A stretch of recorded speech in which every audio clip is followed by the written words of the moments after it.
What you're about to witness will forever change how you see the king of rock and roll. August 15th, 1974. Night that 18,000 witnesses at the Las Vegas Hilton will never forget. And a moment that revealed Elvis Presley's true character when the cameras weren't rolling for publicity.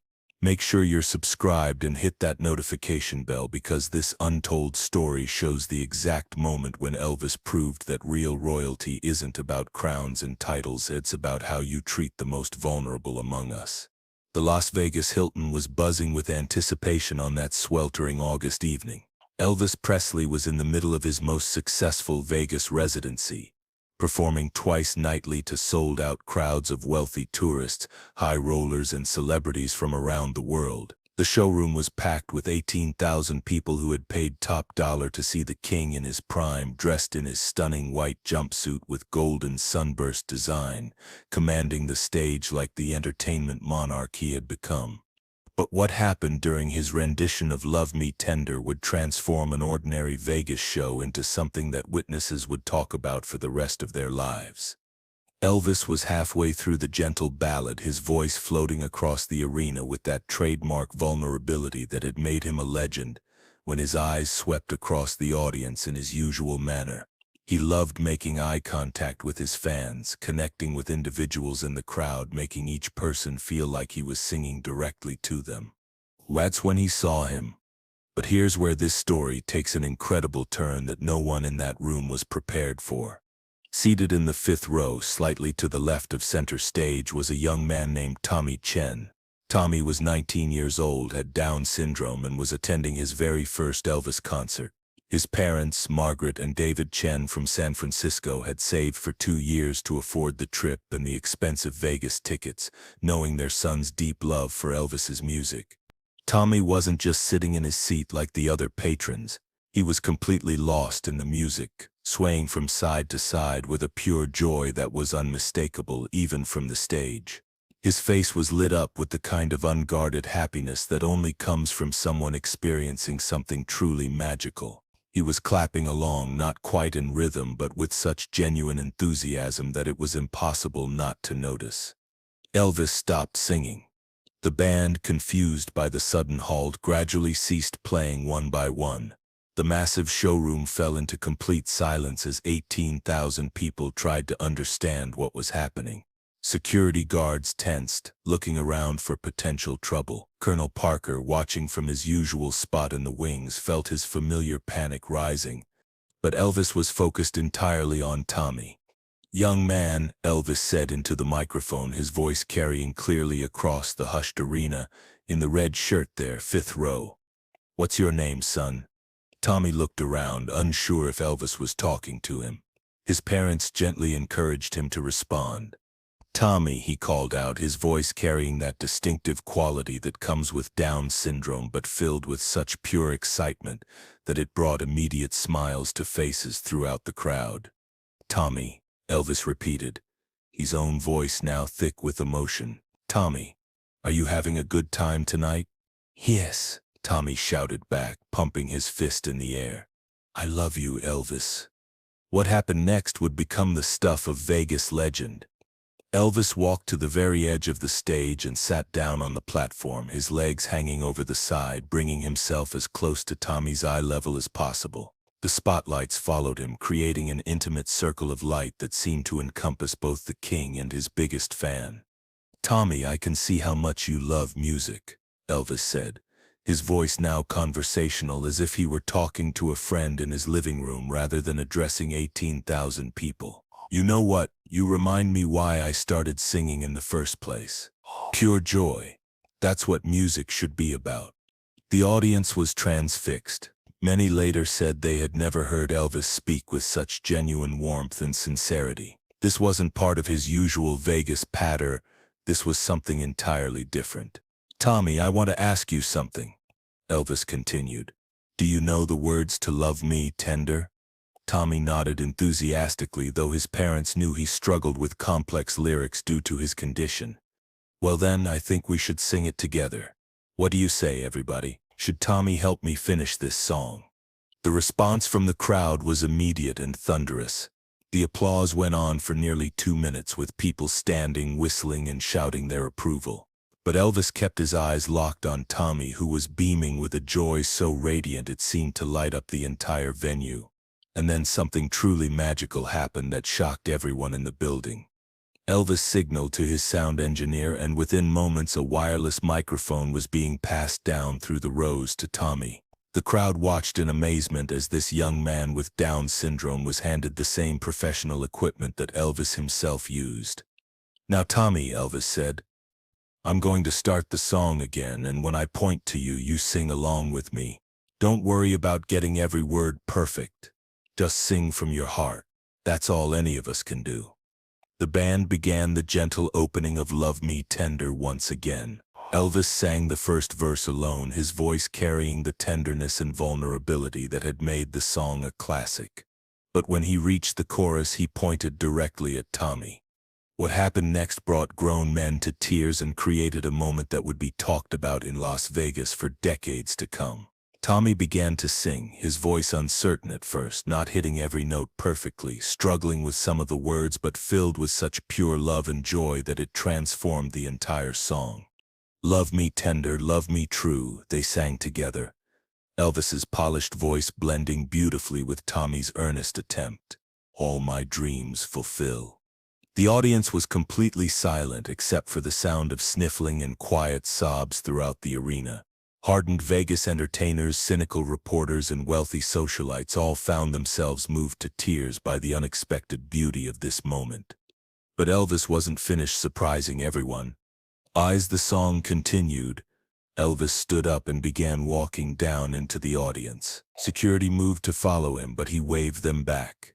He made his way through the crowd, shaking hands and greeting people as he went, but his destination was clear. He was walking straight to Tommy. When he reached the 5th row, Elvis knelt beside Tommy's seat and continued singing, now face to face with the young man who had captured his attention. Tommy's parents were crying openly, overwhelmed by the kindness being shown to their son. As they finished the final chorus together, Elvis did something that no one in that room will ever forget. He removed the silk scarf from around his neck, one of his signature stage accessories worth thousands of dollars to collectors, and gently placed it around Tommy's neck. "Tommy," Elvis said, speaking quietly but still audible through Tommy's microphone, "you've got the best voice I've heard all week. You keep singing, you hear me? Don't let anyone tell you that you can't make beautiful music." The crowd erupted in the longest standing ovation in Las Vegas entertainment history.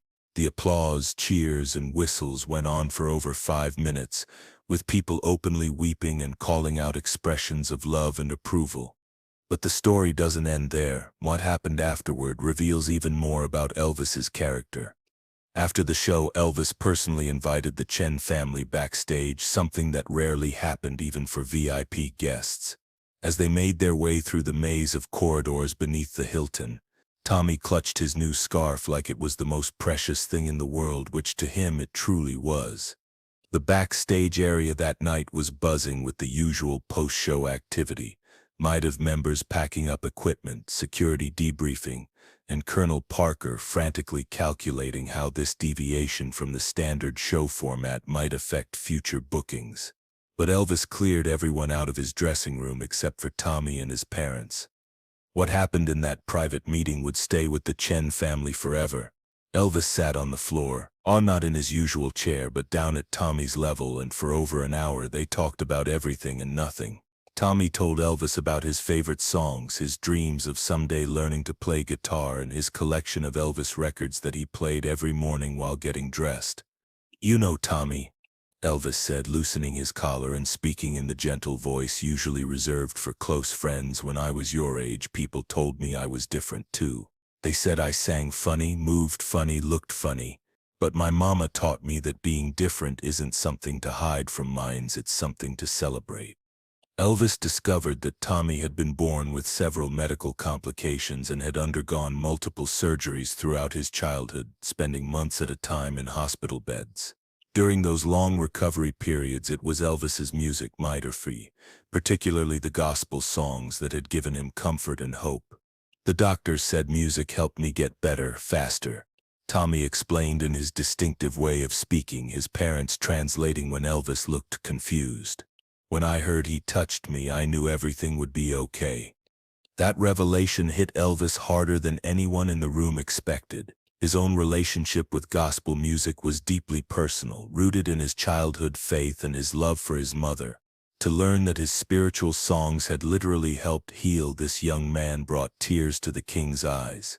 Tommy, Elvis told him privately, getting down on one knee so they were eye to eye, "You've taught me something tonight that I'd forgotten.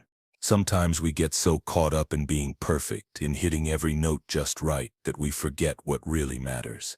Just loving the music and sharing that love with others. You didn't need perfect pitch or perfect timing up there. You just needed a perfect heart. And brother, you've got the biggest heart I've ever seen." Before the family prepared to leave, Elvis made an unprecedented decision that shocked even his closest staff members. He walked over to his famous TCB ring Nassau, the custom-made piece of jewelry that stood for taking care of business and rarely left his finger, and handed it to Tommy. "This ring has been with me through everything," Elvis explained.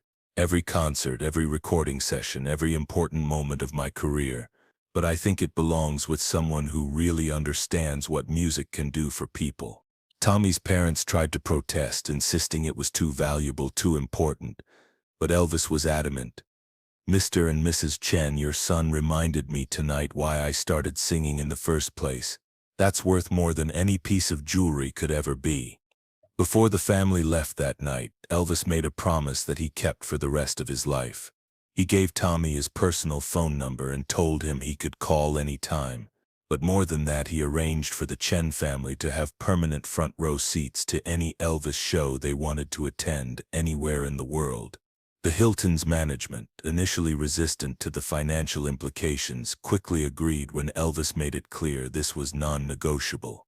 Over the next 3 years, until Elvis's death in 1977, Tommy called Elvis every few months, and Elvis always took the call no matter where he was or what he was doing.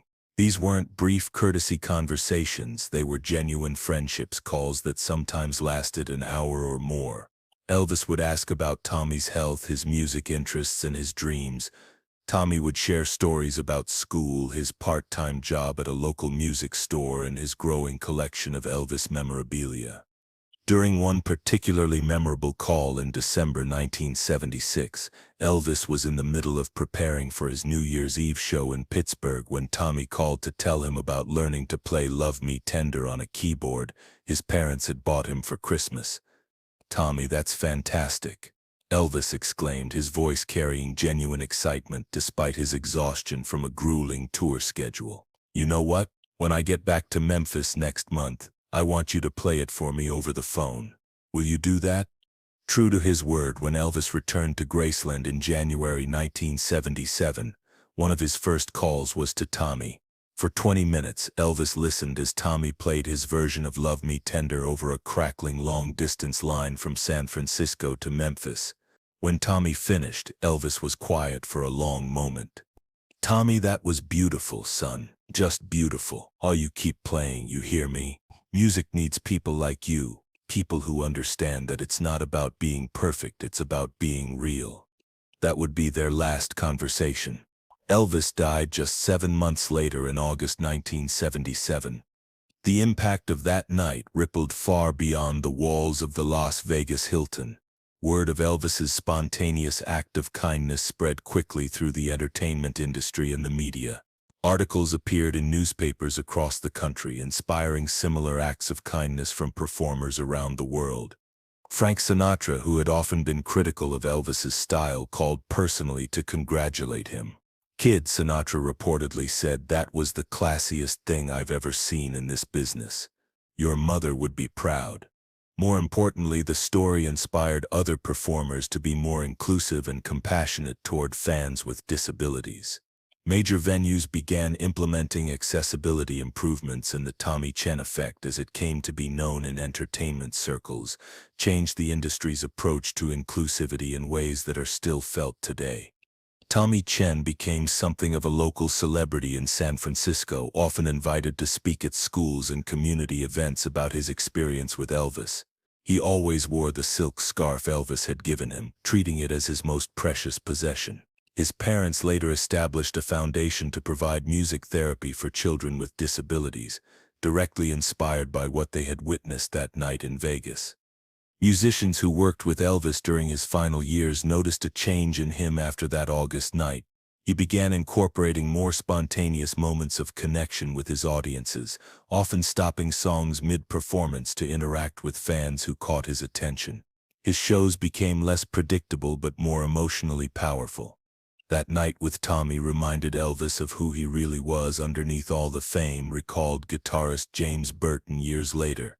He had always been kind, but after that he seemed to remember that his real job wasn't just entertaining people, it was touching their hearts. The Las Vegas Hilton eventually created a small display commemorating that evening, featuring photographs from the night and a plaque telling Tommy's story. Hotel staff would often share the story with visitors, explaining how one young man's pure joy had reminded the king of rock and roll about the true power of music.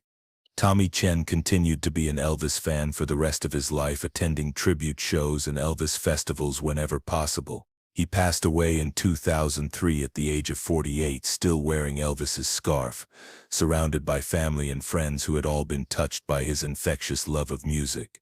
At Tommy's funeral, hundreds of people attended, not just family and friends, but strangers who had heard his story over the years and been inspired by the reminder that music belongs to everyone, regardless of their abilities or challenges. The story of that August night in Las Vegas became more than just a heartwarming anecdote. It became a testament to the power of human kindness and the responsibility that comes with fame and influence. Elvis Presley, already known as the king of rock and roll, proved that night that true royalty is measured not by the size of your crown but by the size of your heart. Today, whenever someone speaks of Elvis's legacy, they don't just mention his music, his movies, or his cultural impact. They remember moments like these times when he used his platform not just to entertain but to affirm the dignity and worth of every person, especially those whose society might otherwise overlook. The boy who had started singing in a small church in Tupelo, Mississippi because it made his mama proud, had grown into a man who understood that the most important performances aren't always on stage. Sometimes they happen in the quiet moments when we choose to see the humanity in others and respond with love. And if you ever find yourself doubting the power of a single act of kindness, just remember Tommy in his red shirt singing "Love Me Tender" with the king of rock and roll, proving that the most beautiful music happens when we open our hearts to each other without reservation or judgment.